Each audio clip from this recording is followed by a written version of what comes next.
প্রভু শ্রীরামের হাতেখড়ি কত বছর বয়সে হয়েছিল জানেন কি? 5 বছর বয়সে শ্রীরাম সহ সকল ভাইদের হাতেখড়ি হয় এবং তারপরেই তাদেরকে ঋষি বশিষ্ঠের আশ্রমে শিক্ষা গ্রহণের জন্য পাঠানো হয়। সীতা মাতা রামচন্দ্রের থেকে বয়সে কতটা ছোট ছিল জানেন কি?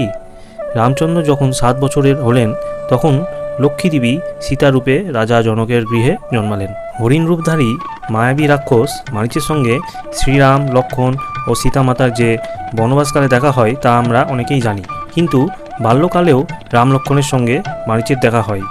মারীচ রামের বাণীর শব্দে অযোধ্যার বন থেকে পালিয়ে মিথিলায় চলে যায়। ভগবান শ্রীরামচন্দ্র শঙ্কর মহাদেবের হরধনু ভঙ্গ করে সীতামাকে বিয়ে করেছিলেন, কিন্তু সেই ধনুর ওজন জানেন কি? 300 জন বাহক সভাস্থলে সেই ধনু নিয়ে এসেছিলেন। ভগবান শ্রীরামের চরণকমল এতটাই সুকোমল ছিল যে জানকী দেবীর করকমল স্পর্শে অর্থাৎ হাতের স্পর্শেও সে চরণে ব্যথা লাগত।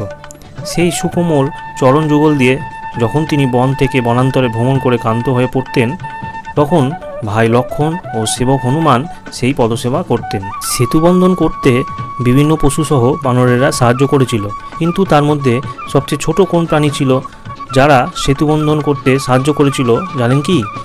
তারা হলো কাষ্ঠবিড়াল, যা এখন কাঠবিড়ালি নামে পরিচিত। পূর্বে তাদের পিঠে সাদা দাগ ছিল না। কথিত আছে শ্রীরামচন্দ্র হনুমানকে তিরস্কার করেছিলেন কাঠবিড়ালিকে অপমান করার জন্য। তিনি একটি কাঠবিড়ালিকে নিজের হাতে তুলে নিয়ে পিঠে হাত বুলিয়ে তাকে আদর করে বলেছিলেন, যার যেমন সামর্থ্য সে সেভাবেই সাগর বন্ধনে সাহায্য করবে।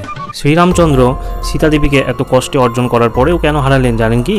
তার কারণ হলো বালির স্ত্রী তারার অভিশাপ। তারা বলেন, শ্রীরাম সবাই তোমাকে দয়াবান বলে, তার প্রমাণ আজ পেয়ে গেলাম, একেবারে আমার সর্বনাশ করে দিলে। তখন তিনি শাপ দিয়ে দিলেন শ্রীরামকে।